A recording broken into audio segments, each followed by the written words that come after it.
Stock with में आपका स्वागत है सर। आज बात करते हैं सिरमा एसजीएस टेक्नोलॉजी के बारे में। एक इलेक्ट्रॉनिक मैन्युफैक्चरिंग का स्टॉक जो कि यहाँ देखिए एक महीने में 33% का रिटर्न। मैन्युफैक्चरिंग के स्टॉक सभी चर्चा में है। ये भी एक मैन्युफैक्चरिंग का स्टॉक है, एक स्मॉल कैप स्टॉक्स है। तो ये जब एक महीने में 33% का रिटर्न देने को तैयार हो गया है, इस वजह से ये स्टॉक भी चर्चा में आ गया है। यहाँ देखें तो 6 महीने का मात्र 13% का रिटर्न है, वहीं एक साल का मात्र 8% का रिटर्न है। लेकिन चर्चा में कहां से आया? जब से ये एक महीना में 33% का रिटर्न दिया है। यहाँ ध्यान रखिए एक स्मॉल कैप श्रेणी का स्टॉक है, तो अगर कंपनी अच्छी भी है, सारा कुछ फंडामेंटल अच्छा निकल के आता है, तो हम कंपनी को बाद में देखेंगे। तो आपको उससे पहले निवेश कैसा करना है ये अपने दिमाग में बैठाना है कि निवेश करना है एक स्मॉल कैप ही निवेश करना है, एक छोटा निवेश ही करना है। ठीक है सर। यहाँ से अब आगे देखते हैं तो कंपनी की वेबसाइट पे चलते हैं। यहाँ एक बात और है कि जब आप किसी कंपनी को लेने का मन बना रहे हैं, चाहे सिरमा टेक्नोलॉजी हो या जिस कंपनी का मन बना रहे हैं लेने का, तो एक बार कंपनी की वेबसाइट पे जाइए, कंपनी का धंधा देखिए, कंपनी क्या धंधा कर रही है और ये आगे कितना प्रोग्रेस धंधा हो सकता है। तो सारा कुछ देखने का प्रयास करिए। उसके बाद थोड़े इसके फंडामेंटल देखिए। तो सारा कुछ देखने के बाद ही निवेश करिए। और एक बात और है सर, वीडियो जो है वो आपको पूरा देखना पड़ेगा। पूरा आप अगर वीडियो देख लोगे तो आपको काफी कुछ समझ में आ जाएगा। जो आप समझना चाहते हैं वो मैं पूरी कोशिश करूंगा कि आपको सारा कुछ समझाने का। ठीक है। अगर आपको वीडियो पसंद आए तो वीडियो एक बार लाइक जरूर करें, चैनल को सब्सक्राइब करें। तो चलते हैं सबसे पहले हम सिरमा एसजीएस टेक्नोलॉजी की कंपनी की प्रोफाइल के ऊपर। अब हमारी कंपनी की वेबसाइट के ऊपर। अब यहाँ आए हम कंपनी की वेबसाइट के ऊपर, और वेबसाइट पे एक बार आपको भी विजिट करना है। पैसे आपको खर्च करने हैं। और एक बात और ध्यान रखनी है कि जब भी मैं इसका फंडामेंटल एनालिसिस और सारा कुछ बता दूं, उसके बाद आपको एक बार जरूर वेबसाइट पे ध्यान रखना है और उसके बारे में और सारी डिटेल इकट्ठी करनी है। ध्यान रखिए पैसा सुरक्षित रखना मार्केट में बहुत जरूरी है, न कि पैसा कमाना। आप जो पैसा लेके आए हो अगर उस पैसे को भी बचा पाते हो तो ये भी मार्केट में एक बहुत बड़ी बात है। ठीक है सर। इसलिए पैसा आपका है, उसको आप एक राइट जगह पे और राइट टाइम पे और राइट अमाउंट में इतना ही आप डालिए और राइट कंपनी में डालिए। ठीक है सर। अब यहाँ देखते हैं तो करती क्या है कंपनी। कंपनी जो है, अब कंपनी क्या प्रोवाइड कराती है? इलेक्ट्रॉनिक मैन्युफैक्चरिंग सर्विस है। ठीक है सर, जो कि मैंने आपको पहले ही बता दी। उसके बाद इंजीनियरिंग एंड टेक्नोलॉजी सर्विस भी देती है। ठीक है सर। उसके बाद अगर यहाँ देखें कंपनी को तो ये देखिए मेडटेक ओडीएम सर्विस ये भी प्रोवाइड कराती है। ये क्या है? Original design and manufacturing service for medical technology. तो यहाँ तो आपने ये देख लिया सारा कुछ। और चुम्बकीय उसमें मैग्नेटिक्स में भी काम करती है। कस्टम मैग्नेटिक्स कंपोनेंट, ट्रांसफार्मर और इंडक्टर्स हैं, चॉक्स हैं, कॉइल्स हैं, ये सारा कुछ बनाती है। तो यहाँ आपने देख लिया इलेक्ट्रॉनिक मैन्युफैक्चरिंग क्षेत्र की एक बेहतरीन कंपनी है जो कि सारा कुछ इलेक्ट्रॉनिक मैन्युफैक्चरिंग में करती है। अब हम अगर चलें तो अब चलते हैं इसके फाइनेंशियल की तरफ। तो यहाँ तो आपने देखा क्या क्या काम करती है कंपनी। अब फाइनेंशियल पे अगर चलते हैं तो फाइनेंशियल एक बार देखते। अब यहाँ आए हम सबसे पहले मार्केट कैप पे। तो मार्केट कैप पे नजर डालिए तो मैंने आपको पहले ही बताया एक स्मॉल कैप कंपनी है। ठीक है सर। तो स्मॉल कैप एक स्मॉल इन्वेस्ट ही आपको स्मॉल कैप कंपनी में करना है, ये मैं पहले ही बता चुका हूँ। करंट प्राइस 554 रुपए की है, हाई 705 रुपए का है, लो 376 रुपए का। स्टॉक का पी रेशियो 92 का है। ठीक है सर। वहीं बुक वैल्यू अगर देखी जाए तो 92.5 की है। और 9 बुक वैल्यू से मतलब हो गया कि अगर इस कंपनी आज बंद हो जाती है अगर ये कंपनी, तो आपको कितने पैसे मिलेंगे? आपको मिलेंगे आज की डेट में 92.5 रुपए। ठीक है सर। यहाँ से अगर डिविडेंड यील्ड देखा जाए, थोड़ा बहुत डिविडेंड भी देती है, 0.27 का डिविडेंड है। आरओसी आरओई अगर देखे जाए तो अभी कम है, 9.84 और 6.81, जो कि 15 से कम है। अगर हमेशा बताता रहता हूं कि जो आरओसी ही और आरओई लगभग अगर 15 से ऊपर होते हैं तो दोनों बेस्ट होते हैं। तो ये आरओसी आरओई अभी कम है कंपनी के। ठीक है सर। यहाँ से अगर देखें फेस वैल्यू अगर देखी जाए 10 रुपए के फेस वैल्यू का स्टॉक है। आगे भविष्य में स्प्लिट या बोनस भी दे सकता है। इंडस्ट्री पी 71 का है और इसका पी कितना था? इसका 90 का पी था। ठीक है सर। स्टॉक का पी 90 और इंडस्ट्री पी 71.6 का है। ठीक है सर। अब यहाँ पे पीजी रेशियो इसका दिया नहीं है। और डेब्ट टू इक्विटी देखी जाए तो कर्जा कंपनी के पास 0.40 का है। अर्थात कंपनी में अगर आप 1 रुपया निवेश कर रहे हैं तो आपको कर्जा कितना मिल रहा है? 0.40, मतलब 40 पैसे कर्जा मिल रहा है। अर्निंग पर शेयर देखा जाए तो 5.97 का है। रिजर्व देखा जाए तो कंपनी के पास रिजर्व भी है 1466 करोड़ के। पिट्रोस की स्कोर यहाँ से अगर देखा जाए तो 1 का है। पेट्रोस्की स्कोर 1 का है जो कि बहुत ही कम है, ध्यान रखिए। 4 से कम का पेट्रोस्की स्कोर अगर होता है तो बहुत ही कम माना जाता है। सर देखिए, मैं कंपनी की पूरी डिटेल एनालिसिस करूंगा और साथ में मैं जो सही बात होगी, जो जेन्युइन बात होगी, मैं वही बताऊंगा। आप मेरी बात के पक्ष में हो या न हो वो आपके ऊपर निर्भर करता है, लेकिन मैं आपको गुमराह नहीं करूंगा। मैं जो जो मेरे मन में, हाँ हो सकता है मुझसे बड़े बड़े एनालिस्ट डले हों, लेकिन जो मुझे समझ में जितना आता है उतना मैं आपको पूरा बताने का प्रयास करूंगा, और जो मैं करूंगा वो भी आपको बताने का प्रयास करूंगा। तो पेट्रोस्की स्कोर 1 है जो कि 4 से कम है। 4 का पेट्रोस्की स्कोर औसत माना जाता है। अब 1 का पेट्रोस्की स्कोर है तो ये बहुत कम है, मतलब इसको हम औसत से भी नीचे कंपनी कह सकते हैं। आप ये बात ध्यान रख लीजिए, ठीक है सर। आगे अगर देखते हैं तो आगे इसके फ्री कैश फ्लो कंपनी के पास है नहीं है। प्लेज परसेंटेज 0 है जो कि एक अच्छी बात है। सेल्स ग्रोथ 3 साल की 52.7% है। प्रमोटर की होल्डिंग 46.9% है, ठीक है सर। डीआईआई की होल्डिंग भी है कंपनी में, और करंट रेशियो 1.31 का है, जो कि करंट रेशियो अगर हाई रहता है तो अच्छी होता है। करंट के रेशियो भी कम है क्योंकि टोटल लायबिलिटीज, करंट लायबिलिटीज और करंट एसेट्स, इसका जो डिवीजन होता है वो करंट रेशियो है, तो ये 1.31 है जो कि कम है, ठीक है सर। उसके बाद अगर चलते हैं तो रिजल्ट की तरफ चलते हैं। रिजल्ट भी इसके डिक्लेयर हुए हैं, तो रिजल्ट सितंबर माह का, उसका रिजल्ट भी देखते हैं क्या रिजल्ट आया है। यहाँ से अगर रिजल्ट देखा जाए, अब हमारे कंपनी के रिजल्ट के ऊपर, तो रिजल्ट को अगर देखते हैं तो क्वार्टरली जो रिजल्ट है कंपनी के उसको ध्यान से देखते हैं। तो यहाँ आप देखिए कि सेल्स कंपनी की पहले जो 1160 करोड़ थी जून के क्वार्टर में, अब वो सेल्स बढ़कर कितनी हो गई है, सेल्स घट के सितंबर के क्वार्टर में सेल्स कितनी घटी है, 833 करोड़। लेकिन एक बात ध्यान देखिए कि सेल्स घटने के साथ उसका जो एक्सपेंस था वो भी घटा है, ठीक है सर। ऑपरेटिंग प्रॉफिट मार्जिन अगर देखें, अब देखें यहाँ पे, तो अब ये देखिए ऑपरेटिंग प्रॉफिट मार्जिन पहले था कितना, पहले था 4% का, जो कि अब 9% का हो गया है। मार्जिन क्या होता है, मार्जिन होता है कि आप कितने मार्जिन लेके धंधा कर रहे हैं, कोई कंपनी कितने परसेंट पे धंधा कर रही है। तो ये 9% का हो गया है, ठीक है सर। पहले 4%, अब 9% का, उससे पहले 6% का। तो यहाँ पे भी जंप आई है, 6% से 9%, 5%, 9%, काफी अच्छा मार्जिन है, ठीक ठाक मार्जिन है। अब यहाँ से अगर हम आगे चलें, अब नेट प्रॉफिट देखिए आप, नेट प्रॉफिट जो था वो 20 करोड़ से बढ़कर 40 करोड़ का नेट प्रॉफिट हो गया है। नेट प्रॉफिट लगभग क्वार्टर टू क्वार्टर डबल हुआ है। उसी के साथ ईपीएस देखें तो 1.09 से 2.04 का ईपीएस हो गया है। ईपीएस अर्निंग पर शेयर है, ठीक है, जो उससे पहले 1.97, ये ईपीएस 0.87, फिर 1.97, फिर 1.09, अब 2.04, ईपीएस में ही बढ़ोतरी हुई है।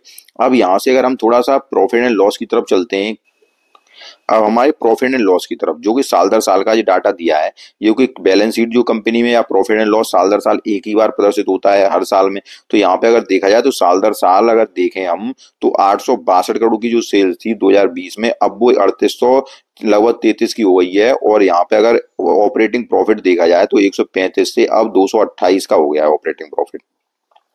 आगे देखा मार्जिन अगर देखा जाए तो मार्जिन पहले 16% का मार्जिन था, अब वो 6% का रह गया है, अर्थात मार्जिन घट रहा है, ठीक है सर। पहले धंधा कंपनी कर रही थी 16% पे, अब धंधा कंपनी कर रही है 6% पे। तो ये मार्जिन जो घट रहा है, तो ये भी गलत बात है कि मार्जिन कंपनी का घटता जा रहा है। ऑपरेटिंग प्रॉफिट मार्जिन को यहाँ बढ़ना चाहिए, ठीक है सर, तभी कंपनी, मान लो आप पहले आप 16% पे काम कर रहे हो और अब आप मात्र 6% पे काम कर रहे हो, जो गलत है सर। तो मार्जिन कंपनी का बढ़ना चाहिए यहाँ पे। अब अगर आगे अगर देखते हैं तो मार्जिन के बाद अगर नेट प्रॉफिट यहाँ साल दर साल भी देखा जाए, तो नेट प्रॉफिट जो कि लगभग 92 करोड़ का है, 69 करोड़ का, फिर 57 करोड़ का, अब 125 करोड़ का है। तो ये ठीक है, नेट प्रॉफिट बढ़ रहा है लगातार। ईपीएस अगर देखें तो ईपीएस 5.97 का है, उससे पहले 6.04 का था, ईपीएस बढ़ रहा है, ठीक है सर। ईपीएस साल दर साल में इस बार तो घटा है, 5.97 है, लेकिन उससे पहले 6.75, फिर 4.04। तो ईपीएस ठीक ठाक है, मान लो 6.04, 5.97। तो यहाँ से अब आगे अगर चला जाए तो कंपाउंड सेल्स ग्रोथ देखी जाए, 3 साल की 53%, प्रॉफिट ग्रोथ 3 साल की 20%, और 3 साल का लगभग 1 साल का स्टॉक ने सीएजीआर जो दिया है वो 5% का। रिटर्न ऑन इक्विटी कितनी है, 7% की रिटर्न ऑन इक्विटी है।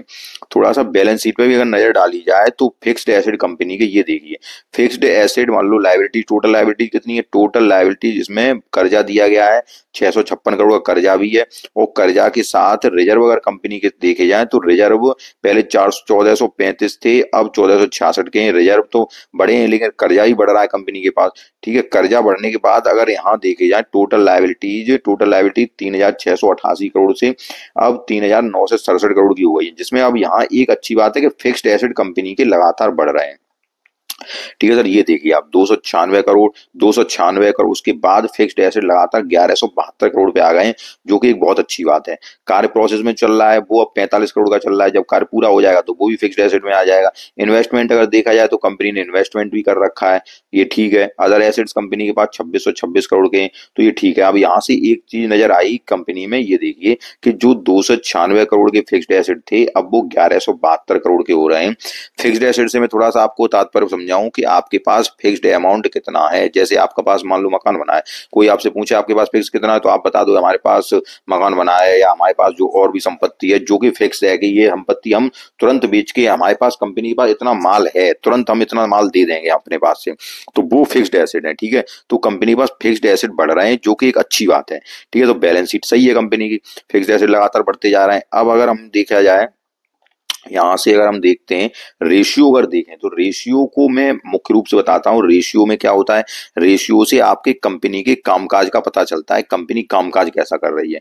मैं लगातार आपसे बताता रहता हूँ कि अगर आप मेरे लगातार व्यूअर हैं या नए एक बार आए हैं इस पे, तो मैं आपको समझाने का प्रयास करूँ कि debtor days, inventory days, days payable, cash conversion cycle, ये सारे कुछ 90 दिनों के अंदर होने चाहिए, क्योंकि 90 दिनों के अंदर अगर होते हैं तो कंपनी का रिजल्ट जो बनता है वो 3 महीने बाद क्वार्टरली रिजल्ट बनता है। तो सारा कुछ जितना मान लो कामकाज कंपनी जितना कम दिनों में करेगी, जैसे डेब्टर डेज हैं जिनको देनदारों को पैसे देने हैं, या जो आपके पास माल पड़ा हुआ है, इन्वेंट्री डेज जो माल आपके पास पड़ा हुआ है उसको कितने दिनों में सेल्स में कन्वर्ट कर पा रहे हैं, तो ये जितना कम हुआ सर, जितना 90, जैसे 72 दिन था अब ये 108 दिन हो गया, थोड़ा बढ़ा है, इसको और कम होना चाहिए था।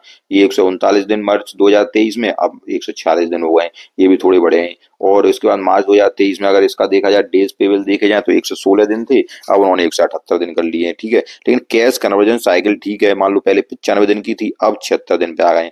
कैश कन्वर्जन साइकिल क्या होता है, कैश कन्वर्जन साइकिल होता है कि जैसे आपने माल बना लिया, उसके बाद माल को गोदाम में रखा है, माल आपने सेल्स कर दिया, उसके बाद पैसे आ गए, पैसे को आपने, ये पूरा एक पैसे जो आ रहा है, ये पूरी एक साइकिल चलती है कैश कन्वर्जन साइकिल। आपने कैश में कब तक बदल पा रहे हैं अपने माल को, तो ये सारा कुछ होता है जो कि 90 दिनों के अंदर होना चाहिए, ये बहुत ही बेस्ट माना जाता है।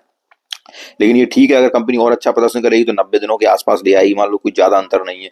कि आप यहाँ से अगर देखें तो 108 दिन, 146 दिन, 178 दिन, 76 दिन, कोई ज्यादा दिक्कत नहीं है, कंपनी कामकाज ठीक चल रहा है। वर्किंग कैपिटल डेज देखें तो 96 डेज है, ठीक है। तो सारा कुछ कंपनी का यहाँ तक तो ठीक है सर। उसके बाद अगर हम चलते हैं, अब यहाँ अगर देखें तो प्रमोटर की होल्डिंग 46% है, एफआईआई की होल्डिंग 10.32% है, डीआईआई की होल्डिंग 6.44 है, और पब्लिक की होल्डिंग 36.35 है। ये अच्छी बात है कि सबकी पब्लिक का, सबकी कंपनी में होल्डिंग है, ठीक है सर। तो प्रमोट तो जो शेयर होल्डर पैटर्न है वो ठीक ठाक नजर आ रहा है कंपनी का। अब हम इसके चार्ट पे चलेंगे, लेकिन चार्ट से पहले मैं आपको थोड़ी एक बात बताऊंगा। उससे पहले मैं आपको बताऊंगा कि आरओसी आरओई दोनों, आरओसी आरओई जो थे दोनों कम थे, लगभग 9.84 और 6.81। उसके बाद अगर देखें तो यहाँ से अगर देखिए तो पीई रेशियो यहाँ पे दिया नहीं गया है। उसके बाद अगर देखें तो कर्जा तो थोड़ा कम है, लेकिन पिट्रोस की स्कोर 1 का है। पिट्रोस की स्कोर की मैं अगर आपसे बात करूं तो पिट्रोस की स्कोर ये होता है जो कि कंपनी के बारे में ये बताती, कंपनी की ग्रोथ की कहानी कहता है, एक कंपनी यहाँ से क्या चल रही है, कंपनी को ये बता देगा कि जैसे ये 9 पॉइंट होते हैं, वो थोड़ा 9 पॉइंट में आपको गिरा दूं एक बार। इसमें जो लगभग 9 पॉइंट होते हैं, जैसे नेट इनकम बढ़ रहा है कि नहीं बढ़ रहा है, रिटर्न ऑन एसेट बढ़ रहे हैं कि नहीं बढ़ रहे हैं, ऑपरेटिंग कैश फ्लो कैसा आ रहा है, लॉन्ग टर्म डेब्ट कम होना चाहिए, उसके बाद ग्रॉस मार्जिन प्रीवियस मार्जिन से कम होना चाहिए, तो high current ratio than previous year से होना चाहिए, तो ये हाई ग्रॉस मार्जिन होना चाहिए देन प्रीवियस ईयर से होना चाहिए। तो ये जो 9 पॉइंट होते हैं, तो 9 पॉइंट में लगभग कंपनी के बारे में सारा कुछ पता चल जाता है। तो यहाँ से अगर अगर पेट्रोस स्कोर को ही देख लिया जाए तो वैसे तो अब ये कहा जाता है सर, मैं आपको अमूमन एक बात बताऊं कि जिसका 4 से कम अगर पेट्रोस की स्कोर हो तो उस कंपनी की तरफ ध्यान न दिया जाए, ठीक है सर। इसका पेट्रोस स्कोर 1 का है, तो मैं आपको इसके नेगेटिव पॉइंट बताया हूँ, इसलिए आपको थोड़ा पीछे लेके आया हूँ कि ये 3-4 नेगेटिव पॉइंट है, ठीक है सर। उसके बाद ओवरऑल अगर देखा जाए तो यहाँ से इसका रिजल्ट अच्छा आया है और एक स्मॉल कैप कंपनी है, ये भी आप ध्यान रखनी है। अब हम चलते हैं इसके चार्ट के ऊपर कि आप चार्ट देखते हैं चार्ट कैसा चल रहा है, ठीक है। उसके बाद हम लास्ट कंक्लूजन पहुंचेंगे कि लास्ट में क्या करना है। अब हमारी कंपनी के चार्ट के ऊपर जब मैंने चार्ट अगर कंपनी का देखा तो कंपनी के चार्ट को अब देखिए आप 38.2 या 0.382, जो 0.382 है ये वाला, तो ये जो रेंज कितनी है, ये वाली रेंज ये कितनी है, 582 रुपए की, ठीक है सर। जब तक कंपनी इस 532 रुपए की, सॉरी सर, 532 रुपए से जब तक कंपनी ऊपर है, ठीक है, तब तक ये कंपनी आपको 598 रुपए के आसपास अब दिखा सकती है अगला टारगेट। 598 रुपए जब यहाँ सस्टेन हो जाएगी 598 रुपए से फिर ऊपर की वो चल देगी और ये आपको 669 और उसके बाद फ्रेश आई, ठीक है सर। अब मैं आपको थोड़ा बताऊं कि अगर इस कंपनी में आपको इन्वेस्ट करना है, ठीक है, तो थोड़ा सा अब कंपनी यहाँ पे ओवरबॉट जोन में चल रही है। आरएसआई कंपनी की चल रही है 70 की, 70 से एवव आरएसआई है, कंपनी चल रही है ओवरबॉट जोन में।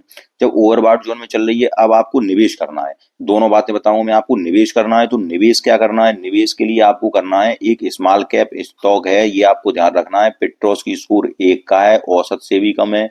उसके बाद return on capital equity, return on equity कम है।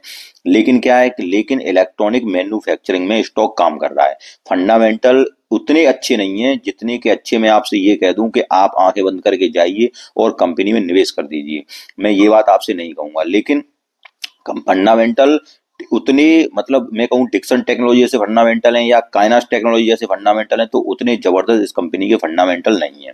कंपनी के स्मॉल कैप है हाँ, लेकिन यहाँ से कंपनी अब धीरे धीरे सुधरने की गुंजाइश है।